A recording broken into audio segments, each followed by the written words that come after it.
F1 teams and drivers are voicing their opinions on the new 2026 regulations, which were announced not too long ago. Most teams and drivers are against the 2026 rule set and deem it impossible to achieve what the FIA have set out to do with these new 2026 cars. Possible changes being talked about, and meetings were already held over why this rule set isn't the right way to go. These meetings were already set out in Canada right after the announcement on that Thursday right before the Grand Prix to talk about the possible changes they could do for these 2026 rules. So why are the teams concerned, and will we see changes before the teams even start building these new regulation cars for the 2026 season? Let's talk about first why the teams are concerned, because there's plenty to speak about on this end. There are some positives, at least from a fan perspective, but the teams and the drivers have a lot to say. It's a common thing in Formula 1, as these regulation changes happen to come out, teams and drivers always have something negative to say. Whether that be because it's going to impact them in the long run or the teams, and the teams just want the drivers to voice their opinion to try and sway the FIA to think differently for this rule set. But let's talk about what are these concerns. To start off, the active aerodynamics is a big concern for teams. These active aerodynamics work both in the rear wing and the front wing, and it's supposed to take away the DRS effectiveness so they can actually end up using an overtake mode to get past with these new now 50/50 electrical engines. These engines will be heavier with the active aero. They're trying to shred drag. A whole 55% has been done to shred this drag for the car to be faster in a straight line. And there are two different modes. There's an X mode and a Z mode. The Z mode is for your higher downforce, and the X mode is the low drag mode, which is supposed to give you a whole bunch of straight line speed, but this is where the teams are mainly concerned. These bits are open by drivers, which is what some people are saying. At least in their video, what the FIA has spoken about, they said the drivers would activate this whenever they wanted to on the straights, and braking would end up turning these off. But then we've heard from other multiple sources that the rear and the front wing actually ends up opening up automatically on the straights to give you that X mode drag. And where the concern is for these modes and the overall less drag they're going to have, if these don't turn off correctly when they're going into those braking zones, we could have a moment happen like Marcus Ericsson when he crashed on the straight in Monza because his rear wing wouldn't close. The rears could lock up, you lose so much of that downforce that you need going into those braking zones with those very tough brakes in those Formula cars. And if you don't have that downforce, you could just lose control, and we can see some very, very scary crashes at very high speeds.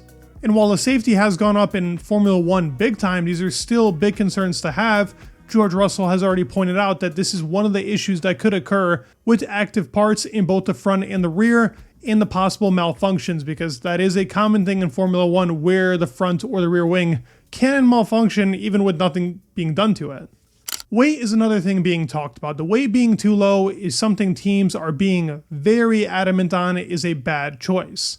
Now, for fans, we've all wanted this. We've also heard Max and Lewis and Fernando all say multiple times, for the weights, we want to lower in the cars. We want these cars to be smaller and the weight to be lower, so we can push these cars and the racing can be better from track to track.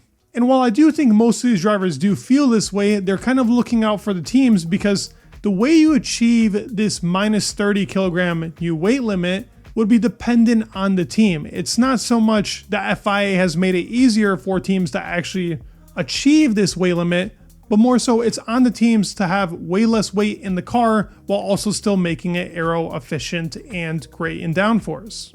James Vowles has been one of the first people to say that this is actually impossible to achieve with all the safety protocols, all the things required in a Formula 1 car to get to this weight limit after the high weight limit they've already had, and most teams struggling, like your Williams, who's losing about 4/10 in the car because of weight, and Alpine also started overweight. There are multiple other cars on the grid that are already overweight in the current regulation. So if we now go to a regulation change, which is different, but not that much different to what we have now, and because of the engine being more battery powered, which will make the engine at least 30 kilos heavier, if not even 50 kilos heavier, trying to achieve this new weight limit is very tough on the teams, and it could take a lot of time. And like we saw in the beginning of 2022 even, the Alfa Romeo was only a strong car because it achieved the weight limit. Not because it was a good car, but because it was at the weight limit and most other teams were not. This also then puts into the conversation cost efficiency now in this cost cap. With active aerodynamic parts in the front and the rear, focusing on losing weight in the car through upgrades, upgrading the chassis as well. The cost to be able to take care of these parts, if something like a front wing is chipped and that breaks, will be very costly through an era where you have such a limited amount to spend. We see nowadays in races how many times the front wing gets chipped, and it is very costly in the race. Now with active aerodynamics, if it gets chipped, you'll lose any part of those elements. Your race has completely gone into the bin. At least this way, through these regulations, you can still race and there is still a chance to come back. But if you're not able to use the modes properly and a malfunction happens because of a crash, then that whole race is tossed in the bin just because of the new proposed regulations. Drivers that have been in conversation with the people that have tested these regulations and driven these 2026 cars already say these cars could be close to F2 style of speed, meaning the cornering on the car could be poor and the straight line speed might be a little bit too much. The concern is that these cars will be too slow in these corners because of the amount of downforce lost and the drag being reduced. James seems to be a lot in the news for these 2026 regulations. He really is opposed to them. Albon has stated a lot on this as well, talking about the size of the cars being the right direction, but also giving his concern for the weight. Williams has been very much in this news and one of the biggest speakers upon this. Adrian Newey has already talked about that it's pretty much appealing to a couple of teams, but even Toto Wolff just recently, who I would have thought Adrian Newey was referring to, has said that these new regulations do need change in the chassis department and what's being thought out for this active aerodynamics. While on paper this looks all appealing, the active aero being able to let drivers have some freedom in going into an overtake mode, not having DRS, and the cars being lighter and overall smaller is all good things. The teams and the drivers will give their opinions, and yes, we will hear a variety of opinions, whether that be negative or positive. But since these have been put out, and since we've seen what that 2026 car is supposed to look like and what it's supposed to do, we've only heard negative things from either James Vowles, Toto Wolff, Albon has talked about it, Alonso has spoken about it, Lando Norris, Max Verstappen. These are all drivers that have said it's going to be slow. Lewis Hamilton was one of the drivers that spoke to the people that tested these 2026 cars, and he said these cars will be too slow, not as efficient as a Formula 1 car should be. I do think Formula 1 cars need to be fast. Absolutely. It's part of the sport, and innovation is a big part of the sport. So you have to allow the engineers and the technical directors to have freedom to build amazing cars. As we saw in the past regulations, like your 05, 06 regulations, where teams were implementing all kinds of innovative ideas to get to the top, and freedom was much more allowed. The cars looked awesome and ridiculous. We also had way better sound with those engines. I think the engine is a big problem here. First of all, because of the weight. Secondly, because we're not going to get that beautiful sound, even though they say it's supposed to be. But some of these concerns are definitely warranted. I hope this can get solved. We could see change, and where I do think we'll see change is within that active aerodynamic department, because that seems to be the biggest voice of concern right now. How are those front and rear wings going to work? And is this actually going to be cost efficient through an era where money is very important for every single team and they can't just spend as much as they'd like to?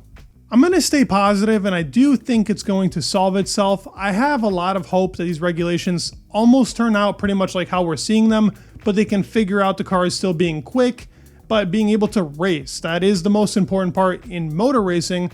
I would like to see them be close. Another thing a lot of drivers and teams have voiced their opinions on it is that when new regulations come, the gap gets so much bigger. And this is actually a very valid opinion from even the fans, and a lot of people have already voiced out. I see you guys in the comments voicing out that this is again going to cause a gap like in 22 that we saw, but even more so in 2014 when it was that big regulation change, and Mercedes pretty much had a 2-second gap per lap on any other team. Nobody wants to see that, regardless of how good the car is. It puts off a lot of people, and anybody that's a Formula 1 enjoyer doesn't like seeing the teams go so much further ahead. Do we like seeing innovation? Absolutely. But a one-man battle, nobody really enjoys that at the end of the day. What are your thoughts on these 2026 regulations? I hope they work out to what we thought, and I hope we still get great racing. That is the most important part at the end of the day, but I'd love to hear your thoughts down in the comments below. And if you already haven't, please leave a like and subscribe. It would mean the world, and peace.